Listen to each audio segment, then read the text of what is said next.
I'm so attracted to how honest you are. That's my curse. I'm the only comedy in history that's had the federal government come after me. You guys are like the only ones that can comment on some of the absurdities we go through as people. What's the most shocking thing that you've encountered by being famous? I have had some powerful enemies. It is their board and they are running it. You're ugly, you're a hag, you're disgusting, you're unfuckable. I love to hear this side of you. Yeah, I had a brother that was a pedophile and then I tried to take my life. Wow. Yeah, this is going to be quite an interview. You could write a book on that. Welcome to Meeting Kathy Griffin.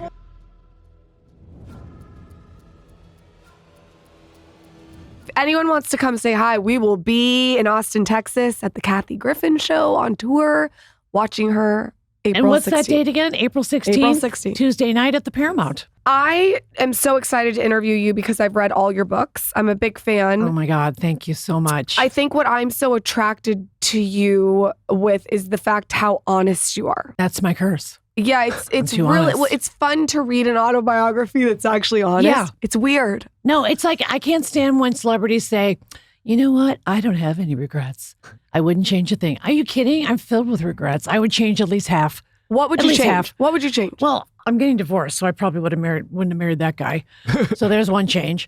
I mean, just the whole time I've been like coming up, or when I was coming up, or however you want to call it, I got in fights with a lot of very powerful male executives because I really thought I could roll like the boys. Like I watched my male stand-up comedians do their TV shows and their negotiations a certain way, and I saw what they asked for and what they backed off.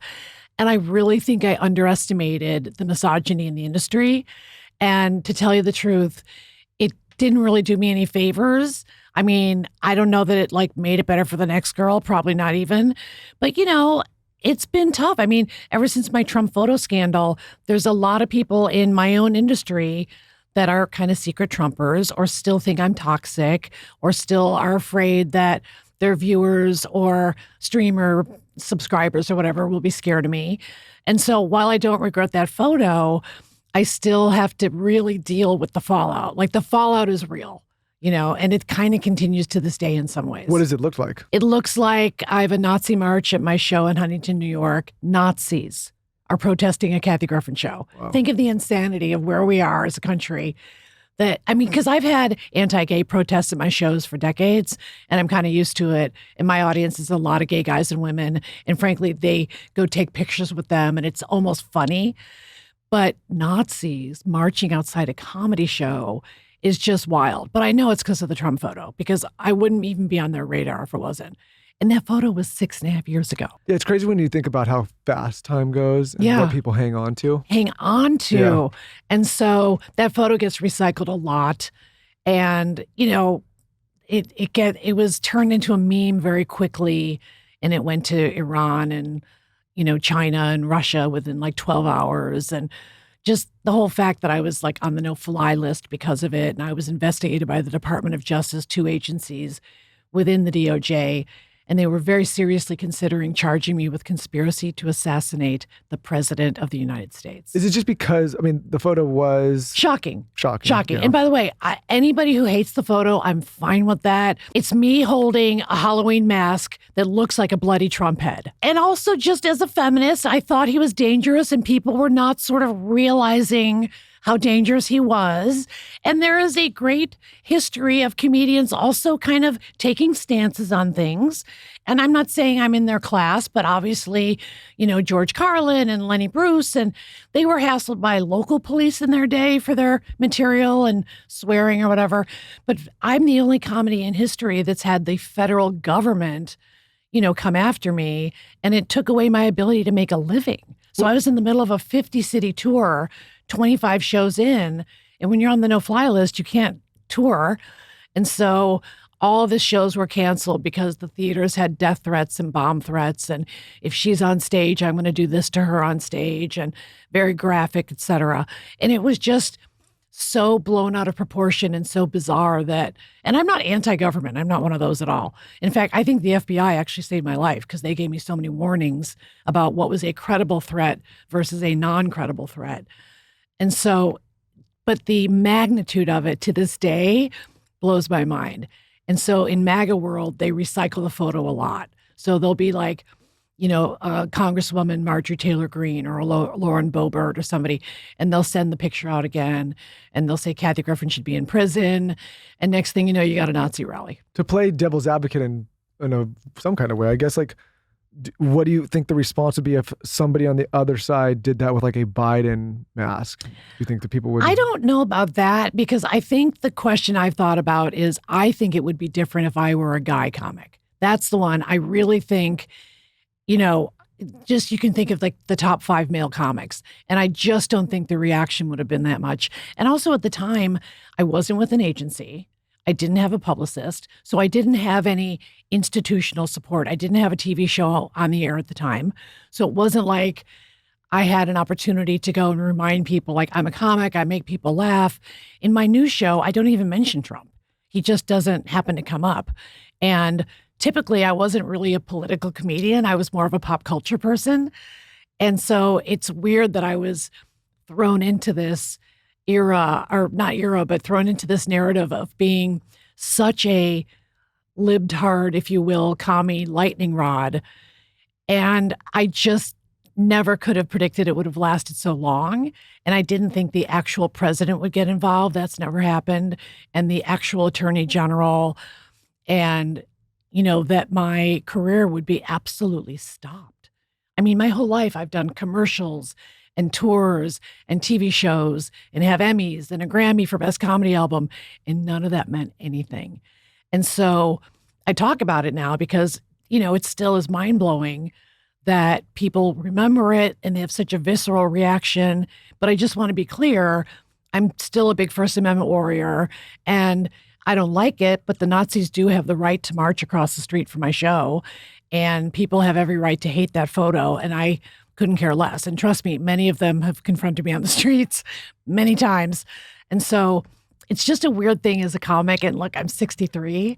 So part of me can't believe that this all happened when I was 57. Like, I felt like I'm already like in my golden years practically, And so I have to laugh, but that's why I called the tour Kathy Griffin, My Life on the PTSD List, because it's a shout out to my show, Kathy Griffin, My Life on the D List, that was on Bravo back in the day. But I also have legit been diagnosed with PTSD, and I'm giggling. Because of it. I mean, I think that didn't help. I lost a lot of friends. Being interrogated under oath and being possibly charged with that crime is a very serious business. I mean, I had to take it very seriously and lawyer up with very serious attorneys. And I've been sued by a lot of MAGA people since that photo. I still have a case in Tennessee federal court by a guy named Samuel Johnson that's a big Trump follower. And I was advocating for a couple trans kids doing their prom photo shoot at a hotel lobby. He was harassing them, and the kids got scared, and one of the boys was in a dress. And, the video had gone viral, and I made a comment, and the guy got fired. So he's suing me for getting fired as opposed to his own behavior. So like, it has tentacles that sort of go on to this day. And I'm even still in like the judicial system because of it. And so, I talk about it because I don't want it to happen to somebody else. But like you said, to play devil's advocate, I have no idea what would have happened, because I know now that Trump has a personal issue with me. I know him pretty well. I have run into him many times over the years. If you had met him many times. Yeah, I would assume because when I was at Bravo, it's owned by NBC Universal. So when he was doing The Apprentice, I would see him at press events all the time. Mm. And I would see him when I went to New York. The guy would go to the opening of an envelope, and so he'd be at this event or that event. And one time we had a roast for the late Larry King, and I sat next to Donald for like 4 hours on a dais. So yeah, we know each other. But I just thought he was kind of this kooky character. And so it was odd, because he also even hired me one time to roast him for one episode of The Apprentice. So he even knows, even though I don't think I'm a classic roaster, he even knows my style is kind of like, get in there and kind of go a little deep and play with the blurred line a little bit. But I certainly could never have imagined when I was growing up that I'd be investigated by the Department of Justice. It's not really like comedy, Matt. It's not right. Like it didn't go in my training. It wasn't part of my like improv at the Groundlings, Strasberg theater student, started doing stand-up, do a bunch of specials, do a TV show, and then this. But it happened, and it's my reality, and I live with it. Looking back, if you knew all this information, what would you tell yourself at the time? At the time, I would still do the photo. Okay. I would have told myself not to do a press conference, because I did a press conference because I was hell-bent on trying to clarify that I didn't mean to imply that obviously beheading was acceptable. I wanted everyone to know it was just a Halloween mask, and it had been supported by one of my wig heads, which had been photoshopped out. And so I wouldn't have worked with that photographer, who I believe sold it to TMZ, which is very much in bed with the Trump White House, and Harvey Levin is good friends with Trump. And AMI Media, which owns the National Enquirer, they're very in bed with Donald Trump, and they were given immunity in the Robert Mueller investigation. So they're not a company that I would consider to be clean, in my humble opinion. And so knowing the things that I know now, I would have taken a different style of protest picture, and I would have used a different photographer. When is your first moment that you can remember when you were young where you saw this sort of man's world and you called it out? What was the first time? Oh, man. I think just the fact that the TV shows were all guys. Like, I just remember being a kid, and when the lineup started being Mary Tyler Moore, Rhoda, Phyllis, because until then, it had been really, I Love Lucy was really the biggest female-driven situation comedy show. And then it seems like the guys kind of took over. So while I love all the classic TV shows with guys, just as a young girl, like they say, representation matters. So when I started seeing that there were fewer women in sitcoms, but they were really good, I started to try to learn, like, okay, they probably had to work harder. They probably had to jump higher. And so I think at a young age, I thought, you're going to have to work harder than the guys. And my dad was like a feminist without being called one. He just thought women were equal, which is the definition of feminism. So I was lucky where I had a dad that helped my mom change diapers and didn't put my mom down in any way. And I had a working mom. So that stuff kind of made me think I could do it. But certainly I would, in my experience, the boys club is very much alive today. I mean, look at the guys who have been, quote, canceled. Half of them are doing better now, if not before. Like, my cancellation was hardcore. It was like career stopping and dramatic.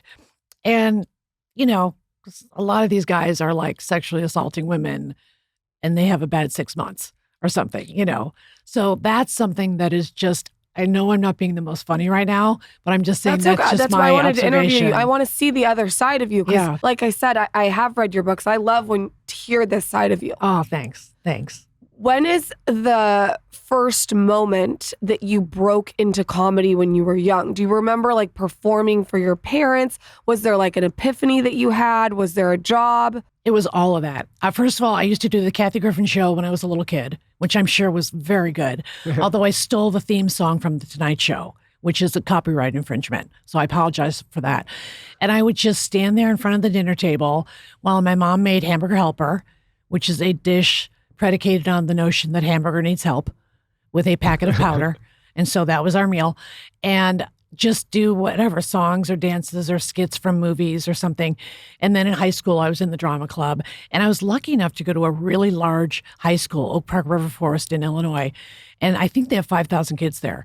So the drama department was actually very competitive.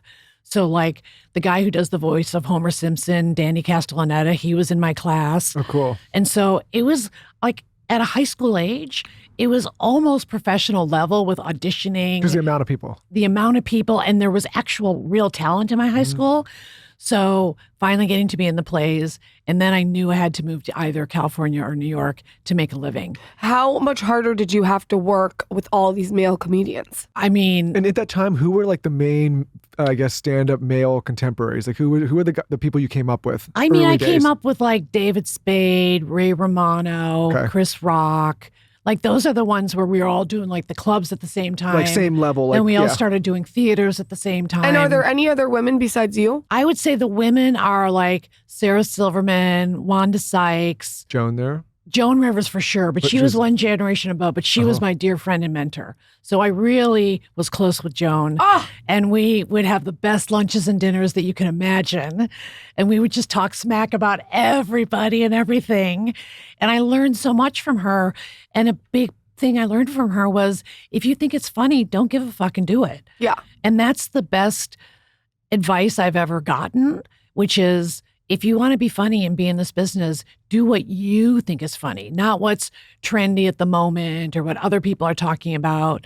And I think Joan was such an original. There was only one. Nobody was like her. How much harder was it against the boys when you're coming up? Oh my God, ridiculous. I mean, there would be, look, I remember when Craig Ferguson decided to stop doing his late show, The Late Late Show on CBS, and they ultimately hired James Corden. And I was dying to get that job. And so I was told by an agent at CAA that the guy who was then running CBS, this guy named Les Moonves, wasn't considering females at this time. I said, you can't even say that in the state of California legally as an employer. So what are you talking about? But my experience with these older, powerful guys is it is their board and they are running it.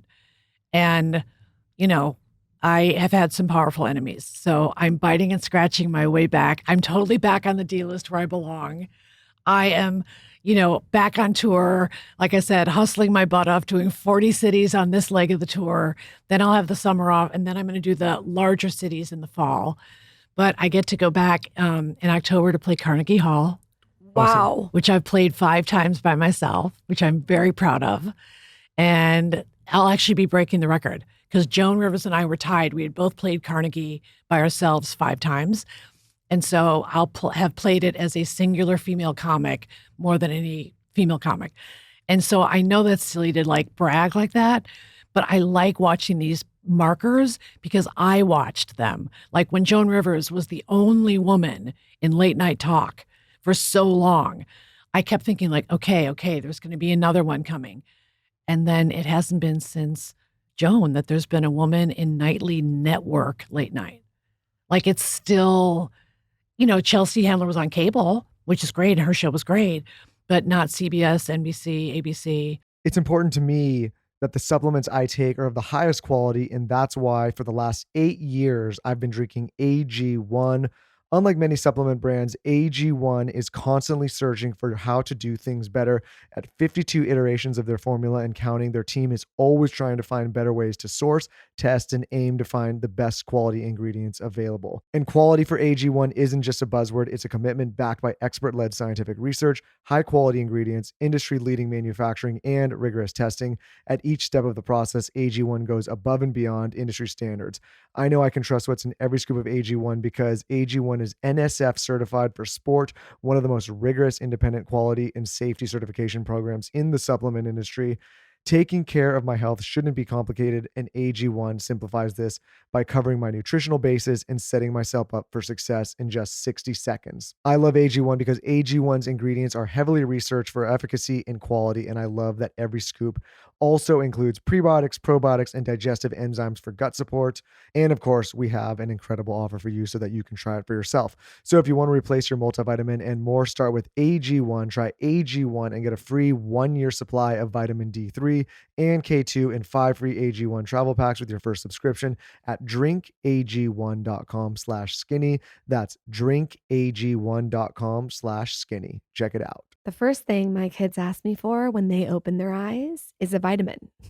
I'm not even joking. They both want their vitamin. Zaza likes the pink and Towns likes the green. And that is all thanks to Haya. Haya, in my opinion, is the best vitamin for kids on the market. I did a lot of research with this, and this is something that I give my kids every single day. The first thing was I looked at other vitamins on the market and I saw that so many of them were filled with sugar. Haya doesn't have any sugar. There's zero gummy junk. And it also tastes good, but it's full of all the things that kids need. So there's 15 essential vitamins and minerals. Everything from vitamin D, B12, C, zinc, folate. Everything is designed to support the kids' immunity, energy, brain function, mood, concentration, teeth, bones. They thought of everything. Also, as a mom, you're going to want to know this. Everything that Haya has is non-GMO, vegan, dairy-free, allergy-free, gelatin-free, nut-free. I give my kids the main vitamin, and then I also give them the probiotic. And then at night, I give Towns the sleepy vitamin. He loves it. So that's like our vitamin circuit for the kids. And we have a special deal with Haya for their best-selling children's vitamin, the one that Zaza and Towns love.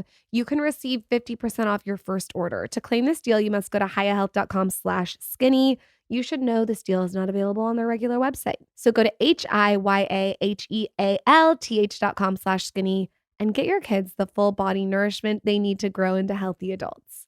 One thing that I've seen across the board as a mother is all moms, if they're giving their baby formula, want to pick the best one. And I have found a formula that I think is premium. It's A2 Platinum. So this is a premium infant formula. It's all made with high quality ingredients. Everything is just really complete from a nutritional standpoint. So the first thing that I look for in a formula is what kind of milk it's made from. And this is made from fresh, pure A2 milk. This is from cows that naturally produce only the A2 protein. And if you look into this, you'll understand why A2 is superior. This formula has all the key ingredients that babies need, and it's a clean, safe formula. So they actually received the Clean Label Project Purity Award, and they have had a truly flawless track record of 0 recalls. This is important to look at because there's a lot of companies that have had recalls, and it's amazing that this company has not. So I actually know a couple friends that have used this formula. They've raved about it. They're obsessed with it. But most importantly, they love that it's made from pure A2 milk from cows. So if you're looking for a formula, check this out. Trust me, you want to choose A2 Platinum for your little one. For a limited time, our listeners get 25% off your first purchase, only available at my exclusive URL. That's a2platinum.com/skinny. This is an amazing deal. Don't wait. Order now at the letter A, the number 2, platinum.com/skinny. That's a2platinum.com/skinny. Where does this drive come from? This is My not, parents are depression era. Like my No, mom but would this say, is a use it up, different- wear it out, make it do. but this is a different formula. Like there's something there, It's a burning desire. I do have a drive inside of me, and I call it a drive to hit the mic, which is I think you shouldn't be a comic unless you feel like you can't live unless you're on a microphone. And I just love hitting the mic, telling my stories, trying out new stuff. Every show I do, I open the show with local material because there's always something funny going on. Like you pick on a city or Oh, I whatever. love it. I pick on them right to their faces. Yeah. And I warn them. I say, okay, Red Bank, New Jersey, I'm coming for you. Get ready. I'll be checking to see what you guys are up That to. probably keeps it fresh for you too. Oh, Every time you go to a yeah, new city. absolutely. It's not the That's what same. I think is fun about it. Uh-huh. I don't want to just write a 2-hour monologue and do the same words city after city. By the way, I'm actually not following the formula for success because more successful comedians do that. Their act it's more perfect and it's more thought out. Mine is very tangential, very improvisational, but every show is different. And I do think that's fun. And I get a lot of repeat business. Like I get people that have come to see me 6-7 times. It's so interesting when you describe the styles because I think we hear stories of those comedians that they get on the mic and they're like refining this Right. Every one- comma, every period. Yeah. And I think there's an art form to that. Yeah. But then I think on the other side, it's kind of like a Rickles thing where it's like quick, speed, what's happening in the moment. Oh my And I God, you think had me at Rickles. We were Oh dear my God. friends. I had him and Joan to dinner many times. people always ask and like to if- watch the legend that is Don Rickles. One time, I'm really bragging, but I had a dinner party and Sidney Poitier was my guest of honor and Rickles was there. And Sidney said, about Don, this man has been making me laugh for decades. And I love that Sidney was this big movie star, but Rickles could say anything to him and Sidney would be laid out. And so Rickles and Joan were really my mentors because you're right, nobody was quicker than Don. And he wasn't mean, but he pushed that line. Mm-hmm. And that's what I found exciting about him because you really never knew what Don Rickles was going to say. I think he's one of the funniest people to He's ever walk like the planet. had a Ever mom walk and the planet. dad of comedy. Seriously. That's like the best Seriously. mom and dad to have. And both workaholics. And I remember one time I was complaining to Don because I was doing a lot of doubles, 2 shows And both in one really night. good people too. It seems Very from what's come good. out since. Generous, good, salt of the earth people with real work ethics, wrote their own stuff, did it the old fashioned way, no writers, just their instincts. And I was saying to Don, well, sometimes doing 2 shows on one night is hard. And he said, be careful. wait till the time when you can't do 2 shows and the audience only buys tickets for 1 show. And he's right, because that time came. With the Trump scandal, boom, no tour, no TV show, no specials, no work. I'm in the freaking Guinness Book of World Records. I've done more televised stand-up specials than any comedian, living or dead, male or female. And yet this rainy day happened, which was the Trump photo. And then I was calling upon Rickles and Joan. You know, I was hearing their voices in my head going, stay the course, wait it out, keep writing, keep working on your show, keep working on what you think is funny. And thank God I'm back on the road. I can't even tell you. It's so funny you say that, because it's like, you know, we interview a lot of people, and whenever you have like maybe somebody that's having success, or even a celebrity in particular, it's like, oh, it's so hard. I can't get any like away time. There's so much attention. Right. It's like the burden of my fame. Yeah, it's like, well, you know, look at the other side. Like, what if we just took it all away right now? Right. You know. And that I lived it. So I would now be Don Rickles. If someone said to me, oh, I have a double, I would say, well, let me tell you what Don Rickles once told me. And he was right. It's true. You have been so open about plastic surgery before anyone was. And I getting thought it. everybody would follow. I did a big interview with People magazine when I got a facelift.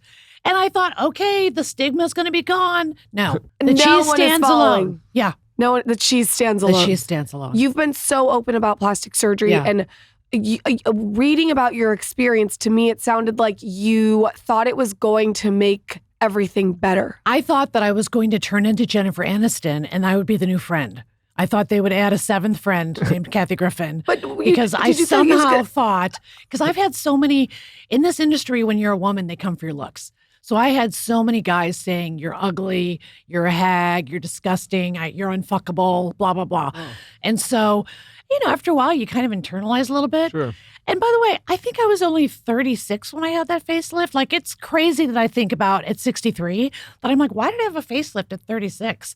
But I really did. I thought, this will be the thing that takes me from the D list to the C list. And, you know, it was fine. Did you like any of it looking back? I mean, I don't regret it, but it didn't like change my life or save my life or make it better. I don't even think people really noticed. And now as I get older, I go, actually, they come to see a comedian to hear what comes out of your mouth. They don't come to look at your face. Thank God. What do you think about now so much plastic surgery happening everywhere? It's crazy to me that it happens so young. Like, that's what blows my mind, is that girls are teenagers and they all want to look Kardashian. Yeah. And so they get like, It's because of this. yeah, it's because of cell phones. It's Staring 'cause of at it cell all day. phones. So, and by the way, I have to say, as much as we all use Zoom and it's a great tool, I don't love looking at myself during Zoom meetings, right? Don't Zoom me. No. And with the video. No. First of all, And don't FaceTime me because I'm not picking up. I don't Do really want not to FaceTime either. surprise FaceTime I don't me. want to stare at the screen and ruin my eyes. Right. And then stare at every flaw. And my imperfections. Yeah, That's no what I end up thanks. looking at. I'm not a Zoom girl. No. No, thanks. You are friends with the Kardashians. You live next door to Kim and Kanye. Yes, when they were together and had their first 2 kids. That's amazing. It was heaven. Like, tell I've me never everything. had the best neighbors in my life, and I'll tell you why. First of all, as a comedian, the material was endless. Endless. I mean, first of all, he's not a big talker, if you know what I'm saying. And, you know, You go out with your coffee. Yeah. Hey! good morning. Then Chris bought them a Rolls Royce golf cart. So I see Kim driving with, at the time, it was Little North.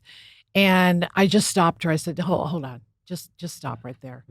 I said, what's this? My mother literally got me this. I go, okay, so you know that your mother is insane, right? And she goes, yes, totally. And I go, okay, carry on. Just want to make sure. And then one time I was doing my walk around the neighborhood and Kanye was with a tow truck because the Rolls Royce golf cart had broken down within the gated community. And I just looked at Kanye and I went like this.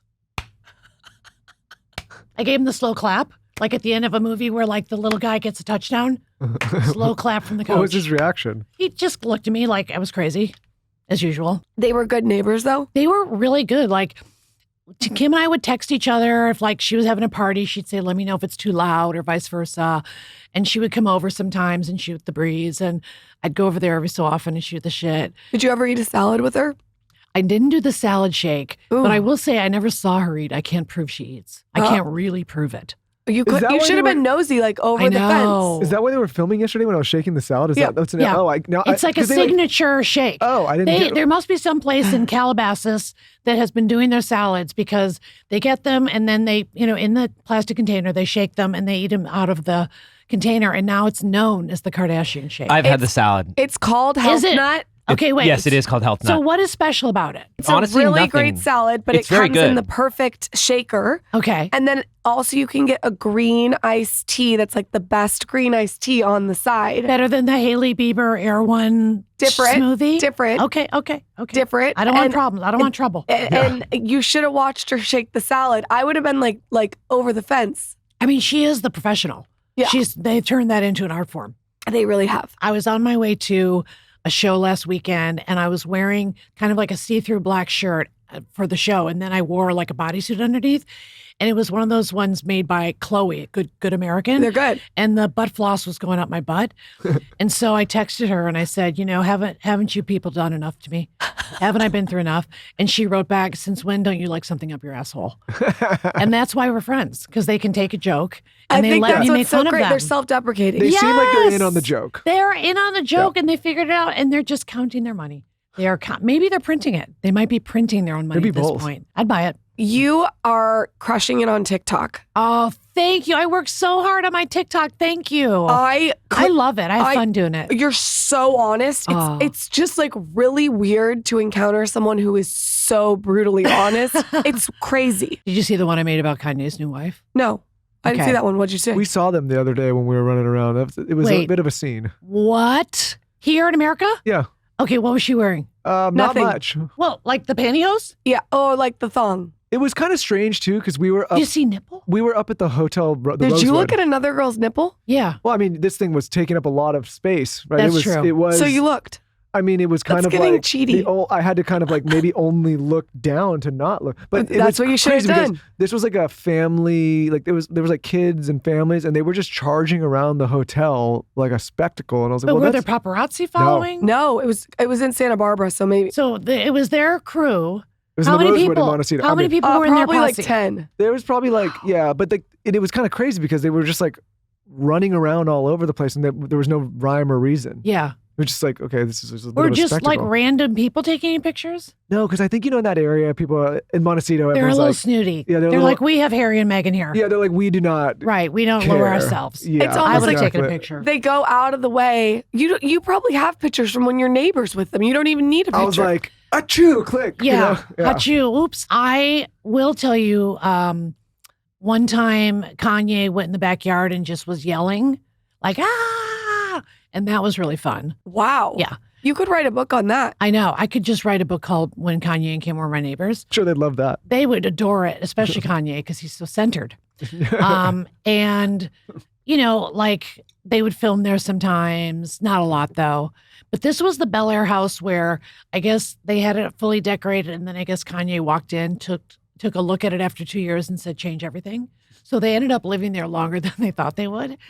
And I'm sure Kim was thrilled I was her neighbor, just writing down and taking notes of everything. And one Getting time I did material. have her sign my guest book and she signed her name wrong, which I thought was genius. That's amazing. Kim Kardashian or Kardashian or something. It was hilarious. You opened up about what is going on with your brother. Yeah. That's how I found you on TikTok. Yeah. What is that like for you? I had That's where I thought you were going to say your post-traumatic stress came from. yeah, to be I had a honest with you. brother that was a pedophile. And that is a heavy, heavy thing to live with. And it was, he ended up going to prison, not for that. He went to prison for assault and battery, but he was a pedophile. Your And real brother. my actual oldest brother, who was also my godfather, because Catholics are a little twisted. And my parents ran out of relatives and made my brother my godfather and my sister my godmother. And in the Catholic Church, supposedly, if you're like super duper Catholic, if anything happens to the parents, the godparents take over. So luckily that didn't happen. But it was just a very heavy thing. It was very divisive in my family, obviously. I have a tremendous amount of empathy for my mom and dad because I know that my dad did not molest my brother. He was molested by a coach and a priest. And I have the most empathy for his victims, though. So I had no relationship with him once I found that out. How And did you find it out? His wife told me. And oh, wow, that's heavy. really heavy. And not everyone in the family believed her. What And happened to her? She luckily got away from him. He was also physically abusive to her. How many years older is he than you? He was like 20 years older than me. Oh, wow. Okay. So my parents had kids like every 5 years. The rhythm method doesn't work. I'm what you call an accident baby. Oops, I'm here. And so, yeah, he was just a very heavy presence in my life ever since I was a kid. And he was a singer in like a cover band. So it was also weird because he was the only one in my family that was like leaning toward the entertainment field. So it was such a horrible thing to try to process as a kid. Also, just to be told as a 10-year-old, oh, by the way, your brother molests children and he beats me. And then he did beat that woman up right in front of me and my sister and brother. He threw her right across the room. And it was such a violent act. And it was so intense. And that was the first time my parents had to deal with that part of his personality. What happened to him too? He went to prison and then he died. He overdosed of crack. He was a crack addict. Whoa. So he was homeless here on the streets of Los Angeles. And sometimes I would see him if I was going to an audition. He'd be like on the freeway, exit ramp with a sign. What would you do? I would keep driving.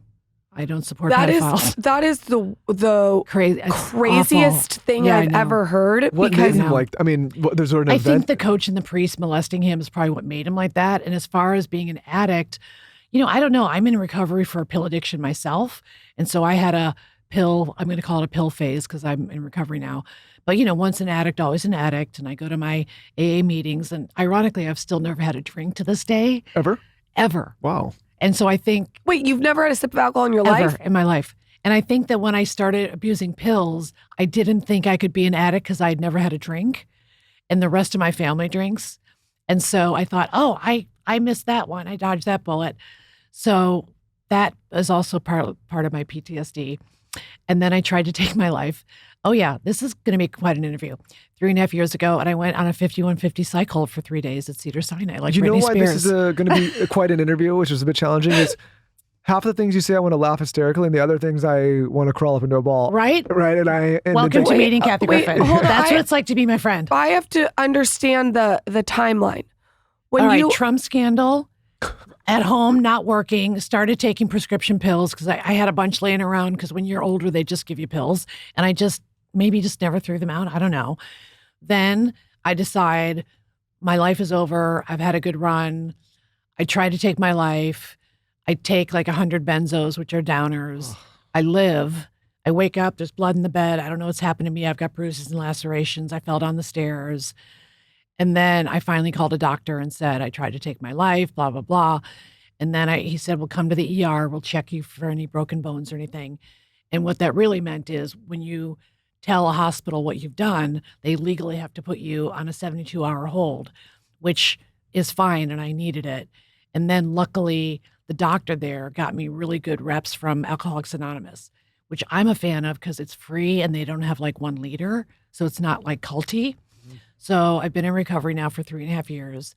And then I was 1 year and 1 month sober. And then I was diagnosed with lung cancer and I've never smoked. So I have half a lung on my left side. I had half my left lung removed. And it changed your voice a bit. It changed my voice. Yeah. And then during the lung cancer surgery, I was injured. So I now have a permanently paralyzed left vocal cord and an aperture above both my cords. So when I do stand up, my voice is in a little bit of a higher pitch, which is fine. I wear a headset microphone now like Janet Jackson, and I feel like her in so many ways. And no, but so, it's interesting you say that because when you first came in, I mean, I grew up seeing you all over the place periodically all the time and was a huge Seinfeld fan also. And saw a lot of that. And Jerry Seinfeld is the devil. yeah, exactly. It's a Seinfeld thing. And, and when I first heard you, I was like, oh, like a voice change a bit. And now this makes a ton of sense. Lung cancer, never smoked. So I have what they call the luck of the Irish, which means bad luck. But it's all turning around. Oh, and I'm getting divorced. I filed for divorce 72 days ago. But does that feel liberating or? I'm kind of still in the heart. Well, I mean, I'm going to be heartbroken, but it's pretty gnarly. Like, I definitely thought I was going to be with this guy forever. So I'm kind of nursing a heartache too, which is where the tour comes in. Because honestly, it is, for all of my bitching that I'm doing, I really do have the greatest job in the world to make people laugh. So I'm so happy to be on these 40 cities. go out there every night. I run out on stage. Something takes over my body the minute my shoes hit the stage where I just relax and I feel at home. And the audiences have been so incredibly kind and loving. And I think most of the people that show up, and almost all of them, they know either about the Trump photo scandal or the lung cancer or the pill stuff. And so that's why I call the tour My Life on the PTSD List, because I really talk about all of it. This is a lot. It's a lot. I know it's a lot. No, it's a I lot for know. you. I just can't believe you've been through a lot. I mean, this is not it's a a joke. little much. And just in the last 6.5 years, like I was kind of smooth sailing till then. And so it's a lot for a short amount of time. But, you know, I got to think everything is for a reason. And every show is so special. Not that I ever took them for granted, but every show is even more special. I do 2 hours at least. I don't have an opener because I have too much to say, and I'm always changing my stuff. But I do cancer jokes. If I go to one more oncologist's office and have them call me Kathy Lee Gifford, and right, what am I going to do? Yell at them? I just laugh. And so, you know, I say to the audience, clap if you've been affected by cancer in any way. Well, everybody claps. Clap if you've been affected by addiction in any way. Everybody claps. And I even say clap if you've lost someone to either MAGA or QAnon. And a lot of people clap. Oh, yeah. Don't get started with the QAnon. The QAnon people think I went to Epstein Island. Oh, Did you Can go? you imagine? Did you go? Let's clear it up. Did you Clear go? it up. Were you there? Did you and, go? then I used something called adrenochrome, which is a made-up word where they think I was harvesting baby parts with Hillary Clinton Taylor, in the get basement. my tinfoil hat back there. Bring Yeah, it out. put it back on. Point it toward the moon. How did you know that you had lung cancer after everything that you'd been through with the pills? I got an abdominal x-ray because I was having abdominal problems. And luckily the doctor said, I see a mass on your lung and I can tell from your last x-ray it's grown in size. So like when the doctor's like, and your appointment is in 3 hours, you know it's bad. So I got surgery pretty quickly. And then Thank God I've they just caught it.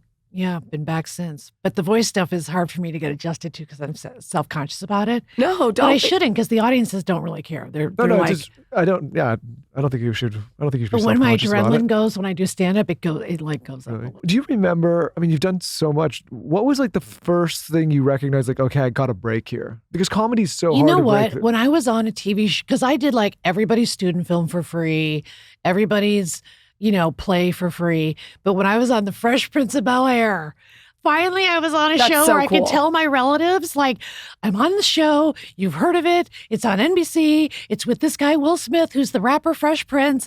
It was season 1 of the show, Wow.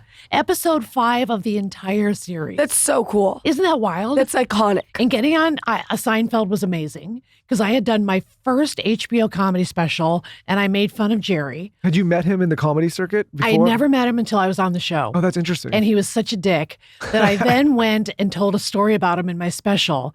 He actually, to his credit, thought it was funny. He didn't clutch his pearls and go, oh, how dare you? I'm a star. So they wrote the second episode where my character becomes a stand-up comic whose whole act is making fun of Jerry Seinfeld. And that was amazing because just to be with that cast, they had just announced that they were quitting the entire series. So all the executives were there and they were all like, talking about what it was like to be working the 4 of them together as Yep. this iconic, group of people that were national treasures. Sally every one Weaver. of them. What? Sally Weaver. I was Sally Weaver. That was my character's name. That's right. Seinfeld's one of my all-time favorite shows, so and you I can know watch those it episodes. anytime. I Like still it's a watch it. go-to. I've Yes. never watched it. Well, you've got to watch Should the I watch Sally it? Weaver episodes. you gotta I watch will it. go There's watch the two. Sally You know Weaver what? episode. It's still. Is it that good though? Do I need to watch it? Like go back? It's kind of addicting. I think you might like it. Better it's than also, Curb? It's Different. as good as Curb, I'd say. Yeah, I agree. I would say it's- Curb Prime and Seinfeld Prime are like very comparable. I think Yeah. Seinfeld this is gonna get me in trouble. I Seinfeld think does hold up. Seinfeld holds up. I think like you can go back and watch Seinfeld right now, and It's it's not all, dated because the joke about it is they used to say it was a show about nothing because it didn't have like a traditional situation comedy plots. And it was kind of just about little things. And I think that's why it holds up. I feel like also It's 'cause very I'm lifey. Yeah, You know, I can't think I need to go back and Well, watch we're it. huge Right. fans of Larry David, Me but I think I too. could say that I mean, Seinfeld maybe holds up longer, but then also it's like kind of a compliment to Larry because he was yes, obviously because involved. he created it. How was Jerry. how was your relationship with Jerry after the second episode when you got because you said he was an asshole and then the He second was episode was nice, written. and then he kind of dumped me. Like I was kind of insulted. I was never asked to go on Comedians and Cars Getting Coffee. Oh, you never been on that? I think he thinks because I improvise, I'm not like a real comic. Because Jerry really writes his act. No, Like he's he a sits true at a like computer, connoisseur. Yeah.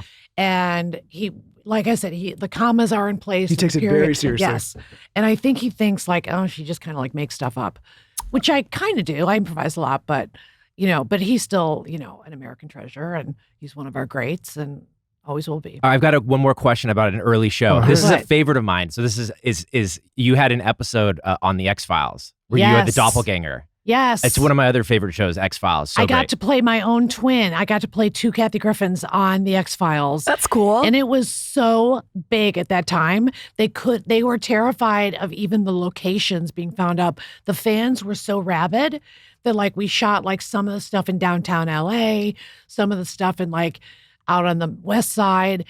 And it was like this big secret where the crew was shooting the next day. And that was a really tough gig. Like I have such respect for people that do hour dramas. And I also did an episode of Law and Order. And God, they work hard on that show. Outside of your own shows, obviously, which I'm sure are your favorites, what is like your favorite franchise that you went on and guested on? What was like? I mean, just the ones we talked about. Seinfeld Those was ones. incredible. ER back in the day was a really big show. Oh I my had a God, scene with that's George so cool. Clooney. And I brought my mom and dad to the set. Well, that's why when I think of you, I'm like, I've seen because you've done so everywhere. much. I'm one of those people. I've You've like done a kind lot. of met everybody at this point. What was it like to know now that you were like sort of the first person to dip yourself in reality television? It's so wild because it was so different then. That my show was really real. I know, I there loved was it. nobody pitched ideas. They just followed my life around, hoping I would say funny shit. And I would purposely schedule stand-up gigs that would be akin to being funny. I also, we went and did an episode in Iraq because I had performed for the troops in Afghanistan off camera. And then, of course, they were like, would you go to Iraq? And I said, of course. And so the ability to do that, I don't know if they would let me do that show anymore because, it was in the era of Osbournes, which was totally real. That was Ozzy being Ozzy. I don't think he cannot be Ozzy. Right? Yeah. Exactly. And the same with the whole family and Nick and Jessica. That was Nick and Jessica just being Nick and Jessica. And she really thought tuna and chicken were the same thing. And you can't write that stuff. But after my life on the D list, I feel like that's when you got into like The Hills and the Kardashians. And there were more what they call soft scripted shows. So I like really real shows. I watch every docuseries there is. Oh my God, Twin Flames. I never met a cult docuseries I didn't find fascinating because I think real people are just fascinating. But I don't think you have to like plow them with booze. I don't think they should be getting DUIs in real life and be going to prison. Like when I see what happens to a lot of reality stars, You're not like let's not fuck up their lives. let's not fuck up their lives. And just the fact that unfortunately people are so hungry and will kind of do anything to be on TV is also a little bit of a bummer. You know what's so interesting? And Lauren and I were talking the other day. We have all like a lot of people that go on those shows come Yeah. on this show, Yeah. and I always ask all of them like, why do you go on these shows? Yeah. And What do they there's- say? Well, I'll tell you, but there's all sorts of different things. But there's never been one of those people that have come on and said, I want to be famous. And I kind of want to say sometimes What? like, That's totally the real reason. I know. And I kind of want one of them to just come on and say, like, I want to be famous. I Right. want the attention. And That's why I like Kim Kardashian though. Yes, she's She out will with say- it. She'll say, I've always wanted to be famous. Right. And she was asked, like, are you mad when people take photos? and she said, I'm never mad because I'm so grateful I'm famous. but it's Yeah. always some weird, like, kind of They like, always go, oh, I want to use it as a platform for my charity work. yeah, Oh, like- BS. They want to be famous. Look, I called my show My Life on the D list because I wanted to be on the A list. The Skinny Confidential Him and Her podcast is sponsored by BetterHelp. Guys, it can be so easy to ignore your social battery and spread yourself too thin, especially with social gatherings picking up after the winter. What's the right amount of socializing? How much energy do you want to put out? Maybe you thrive around people. Maybe you just need some alone time. Therapy can give you self-awareness to build social life that doesn't drain your battery. Lauren and I have talked to so many incredible people over the years doing this podcast, and one of the common denominators of many high performers is that they talk regularly about their feelings, about their thoughts, and they do so with licensed professionals. This is why Lauren and I have been fans for years of BetterHelp for this audience, for ourselves, because BetterHelp brings therapy right to the home from the comfort of your couch, your bedroom, your office, wherever it may be, all at your convenience. No more long commutes to sit in waiting rooms and wait for a therapist and then figure it out if it's the right fit. What we love about BetterHelp is you can do it, like I said, all from the comfort of your own home or your office or wherever you want to do therapy. And what's also great about BetterHelp is you can get paired with thousands of licensed therapists and change at any time for no reason. If there's one thing we've learned doing this podcast for the last 8 years is that getting your thoughts out, talking to someone, communicating is so important, not only to understand yourself, but understand others as well. Again, this is why we love a platform like BetterHelp so much. I think so many people can benefit from therapy, especially with the professionals they have on this platform. So if you're thinking of starting therapy, give BetterHelp a try. It's entirely online, designed to be convenient, flexible, and suited to your schedule. Just fill out a brief questionnaire to get matched with licensed therapists. And like I said earlier, switch therapists at any time for no additional charge. Of course, we have an offer. Find your social sweet spot with BetterHelp. Visit betterhelp.com/skinny to get 10% off your first month. That's BetterHelp, HELP.com/skinny. BetterHelp.com/skinny. You may have heard me talk about my daily non-negotiables on past episodes, one of which is a morning walk with my son. So after I wake up, I try to make the bed, I hydrate with an electrolyte water, and I do my quick wellness and skincare routine. I make my kids breakfast. Then my son and I go outside for a walk. So he's in the stroller and I'm doing a walking meditation. We get in our morning light and movement in, and we love it. It's like a habit stack if I've ever seen one. And during those morning walks, I'm wearing Nike, specifically my Indy bra and my Nike Motiva walking shoes. The bra is so supportive. In fact, it comes in different support levels. So you can get like low, medium, or high support depending on the size of your boobs or preference. Plus, the bra has adjustable straps and is so comfortable. Nike's Motiva walking shoes are smooth, they're cushioned, they're comfortable, they're great for like a daily walk. And what I like about them is they give you optimum support for every move every day. I have plantar fasciitis, and these are amazing for that. Both the Indy bra and the Nike Motivas are the move. The Indy bra just sculpts your body in a perfect way. I feel like we've been talking a lot lately about tailored, well-fitting clothes, and this is it when it comes to athletic wear. Another thing that I love is they're both so durable. So you're getting high-quality, flattering apparel that you can wash and wear over and over again. You'll just keep reaching for these staples just like me. Shop now at Nike.com. Again, that's Nike.com. How I relax is with my shows, and there is a new fun reality series from Lisa Vanderpump. I am a big Lisa Vanderpump fan, and she has a new home on Hulu. The new show is called Vanderpump Villa. It's an escape to the French countryside. This series offers first-class luxury and world-class drama, which is like fun to sit in bed with your popcorn. I usually have my magnesium water. I like to dim the lights, watch my show, just like relax when the kids are asleep. This show is all about Lisa's staff, how they work, live, and play together 24/7 while dealing with all the things. So there's romance, there's misadventures, there's like fighting. It's just like workplace drama. You know what I mean? Lisa Vanderpump has been on this show, and I can tell you she is as real as it gets. Go listen to the episode. She's the queen of hospitality, and she's the queen of reality television. She's run over 35 restaurants and a boutique hotel. And now she's a household name. Obviously, we all know who she is. And this show does not disappoint, let me tell you. If you want something that's juicy, if you want something unfiltered, entertaining, this is the series for you. She really does not miss a beat with this one. I enjoyed it so much. I think you guys are going to love it too. If you want something, it's like in an old world setting, but with like a modern day fun, this is the show, okay? European luxury has never been closer and more accessible thanks to Lisa Vanderpump. Watch new episodes of Vanderpump Villa every Monday now on Hulu. That's Vanderpump Villa every Monday now on Hulu. What's the And I knew I most wasn't. shocking thing that you've encountered by being famous? I think the people that would come up to me and get violent with me after the Trump photo was shocking. What do you mean? Oh, I don't Like a guy, once I was walking down the street and he came up and he pushed me. And I was just like, first of all, I'm walking down the street. And then he just started screaming at me about Trump. He was a Trumper. And that freaked me out. I had a guy show up to one of my shows with a knife with a Trump shirt. So that's been the most shocking of reactions from people because once again, it's like you can love or hate that picture, but don't be going and pushing a woman on the street, like no matter how you slice it. Other than that, I'm a sucker for a compliment. I love hearing if somebody watched the D-List with their parents or have nostalgic feelings about the D-List show. I love that. I'm not like, oh, that's my old life. I'm proud of that show. I won 2 Emmys, and I certainly never thought I'd win an Emmy in my life. I tell dick jokes. So that stuff is, you take the good with the bad. Your mother and you were so cute on that show. My mom was a natural.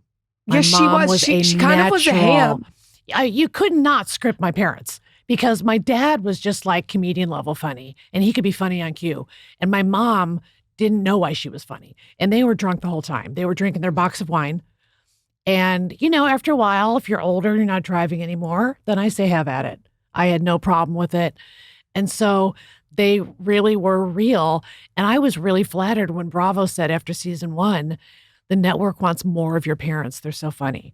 And I was really grateful that My Life on the D-List was allowed to be a comedically driven show as opposed to people fighting or throwing drinks at each other and that stuff. Do you think that you'll ever retire, or will you just keep going? Never retire. Never. No. You There's love always, it so much. There's always more and you're never done. That's Joan Rivers. It's very Joan Rivers. Yeah, of I you. know. Who do I you know. think are the next upcoming women comics? Okay, I have to confess, I'm really bad about knowing other comics because I've been touring myself for so long. No, that makes sense. I get that. And even like I just did a show in Vancouver as part of the Just for Laughs festival. I didn't have time to go see anybody else's show. I flew in, did my show, then I had a show in Tacoma the next day. But I'm always rooting for the girls. So naturally, I want the women to be successful because to this day, if you called your local comedy club and said, read me the lineup for Friday and Saturday night, it's still probably like 8-2 men to women. So I'm just hoping more women get out there and enjoy stand-up. And you better love it because the bad times are tough, but the good times are the best. Knowing what you know now about breaking into comedy and show business in general, what would you tell your younger self if you were starting right now? Well, like I said before, I'd say pick and choose your battles instead of everything is an artistic value at level 10. Mhm. Like I really thought when I was fighting with these executives, I thought I was fighting for the product of the show. I thought I'm fighting for this joke in the special. I'm fighting for this bit in the D-List show. I'm fighting for this line on Seinfeld or, whatever it was. Well, I didn't start any fights on Seinfeld. Those lines were perfect. But I probably would just say, just learn to be better at picking and choosing your battles. And there's a time, but not everything is going to be on your shoulders, even if the show has your name in it. And I would also be probably better at choosing people to work with. Like there were some people that I gave breaks to that weren't quite ready. There were a couple production companies I worked with that I didn't really feel like had my back. And I know other artists or comics that have worked with companies that really have their back. You look at Dave Chappelle, Netflix has just stood by him and stood by him and stood by him. And you really need that to be successful. And I'm not saying I'm David because he's in a class all of his own and he's brilliant. But let me tell you, when he got, quote, canceled, it made a big difference that the Netflix boys were like, nope, he's our guy. We're sticking with him. That was a dangerous moment in time, I feel, for everybody, because I think comedy is one of like the last frontiers to almost fix culture when we start to get off the rails, because you guys are like the only ones that can comment on some of the absurdities we go through as people, right? I really believe that. This is going to be a really weird story, but I had Prince Charles tell me something. His name is King Charles, because Joan Rivers was good friends with him. And so Joan took me to England one time and we spent 2 nights with Charles and Camilla. I know this is a weird story, but it's true. And if you know Joan, you would know that I'm not making it up. Anyway, King Charles said to me, without comedians and newspapers, who would keep us honest? And I love him for saying that. Because it's like, what was that like spending 2 days with them? First of all, she's naughty. Camilla is very naughty and has a potty mouth, which I love. And, they're old and they're kind of funny because they kind of don't give a fuck anymore. And, we went to Buckingham Palace and Windsor Castle. That was wild. Sure. I mean, it was like being an episode of The fucking Crown, which I now watch every episode of because I'm like, oh, those are my friends. I totally know them. No, but I love that Joan Rivers, as wild and outrageous as she was, and some people think she was offensive. I don't. But I love that in her real life, she was literally running with royals. and she would go on painting vacations with Chuck and Camilla. I call them Chuck and Camilla. And I love that Joan had this other side of her that was like, she was one of the smartest people you'd ever met. She read every book. She saw every Broadway show. And it also taught me, when you're a comic, you better be up on everything. Like, I can't just be up on political jokes. I got to know the pop culture jokes. I got to know those Kardashians A to Z, where they're going, where Rob is. Rob is missing. Is Rob missing? Is there an APB out on Rob? I haven't seen Rob in years. Are you looking to get married again? Can we go for Rob? I think Kathy Kardashian has a nice ring to it. KK. Exactly. I could fit right in with the branding. And my dream is to stop being a human and be a brand. Because I think that's the mistake I've made, is being a human. I should have been born a brand. Yeah. That's the way to go nowadays. You should start over and just do it. Yeah. Brand. Yeah. Right out the womb. Right off the gate. Yeah. Kathy Griffin brand. I don't understand how you don't have a podcast. I was going to do one, but they wouldn't indemnify me. And I've been sued by so many MAGA people that I just don't want to get in trouble every time I open my mouth. Because the production company was like, they wouldn't cover legal fees if somebody sued You're me. very good at the TikToks and being on the mic. It's very... I'm a talker. Can we do the Kathy Griffin show? Well, you know what's difficult about that, to play devil's advocate again? Yes. It's like you want to create an environment where people can say and do whatever the hell they want. Right. But in order to sometimes create that environment, it's like you can't take on all the liability because you never know what someone's going to do or say. Well, you never know what people are going to be offended by. Because trust me, I never mean to offend anybody. I'm always trying to be funny. Am I offensive sometimes? Yes. I'm trying some new stuff and it's falling flat or it's too far. Have I gone too far? Many times. I don't just cross the line. I move it and then I cross it. And I happen to think that's a comedian's job. Does it always work? No. But I still believe as a comic, it's part of our job is to really test that line and see where people's heads are, see what's making them laugh. I don't mind if I get a gasp instead of a laugh. Oh my God, did she just say that? But as a comedian, don't you feel like there was almost a weird period of time, call it like middle pandemic era, where comedy like started playing it a bit safe in some arenas, Yes. and it was A bit safe? well, Yes, because everybody was getting canceled every 5 seconds for everything they said. yeah, And there's a middle ground between being a comedian who's able to evolve. I mean, look, I wouldn't do the jokes I did 15 years ago, 10 years ago. Like, seriously, I'm sure I would Different be time. horrified if I looked at some of my old specials. Sure. But I like evolving and changing. But on the other hand, I also don't think people should be getting canceled every 5 seconds for everything they say. Yeah, I watched I watched kind of some of the reactions to some of the things where it's like you can tell there's certain audiences that have deemed certain subjects to be off limits. Right. And I think that is a dangerous place to be in for comedy Well, because those are sometimes the funniest things to I discuss. actually talk about my suicide attempt in the show. And I know that sounds out there, but I really think I've been able to frame it in a way where the audience is actually laughing because it was so crazy and so over the top. And I tell them I was out of my mind on pills and I would never do it again. But I love to think I'm going to get people laughing. And like I said, whether it's the topic of cancer, it's not like this is a new topic, but there's things that sometimes we're afraid to laugh at. But as someone who's gone through, like you said, a lot, humor got me through all of it. If I wasn't laughing through the last 6.5 years, I don't know what I'd be doing. How are you going to get through your divorce with humor? I have to. Yeah. I mean, just the idea of me dating at 63. Are you kidding? What Do am I a going to show go on on that. What am I going to go on Tinder? Raya. What? I'm no swiper. I'm too famous. Can't be going on Raya. There's some pretty famous people on Raya. Who? Tell me famous people. How do you John fucking Mayer's know? on it. Oh, He's how a do you whore. know? John Mayer's a whore. Well, I don't want to catch something. what's your taste? My taste is guys who like me.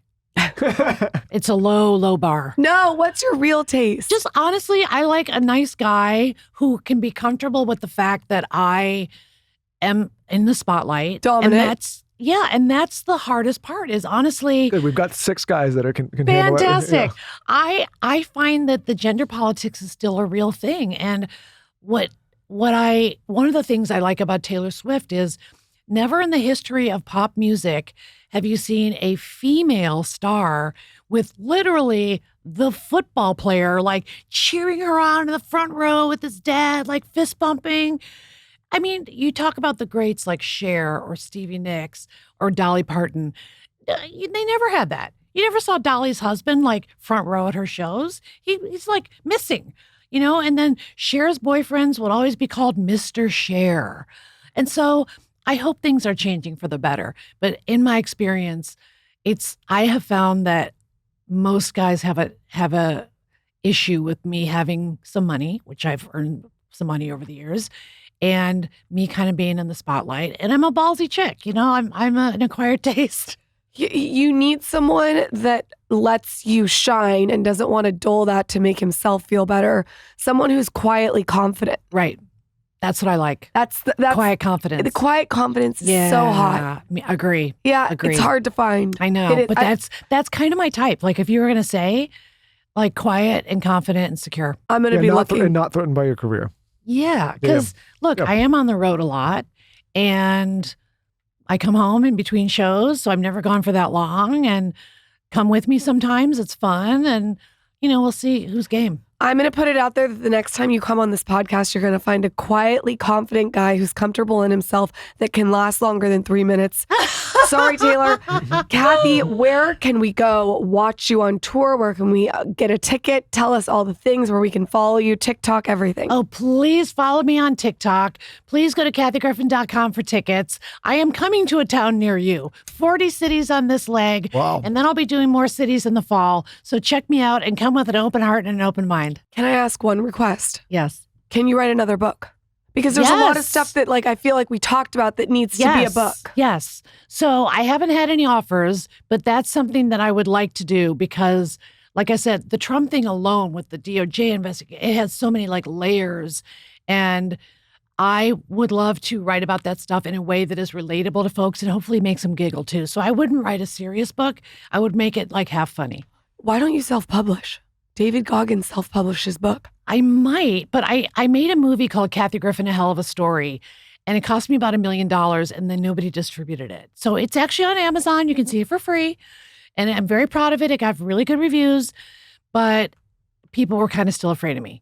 So I don't know if I want to self-publish, but we'll see. We'll see. I'm open. I'd love another book. Okay. Kathy, thank you so much for Thanks, coming you on the guys. show. What a Doing this. delight. That was so awesome. fun.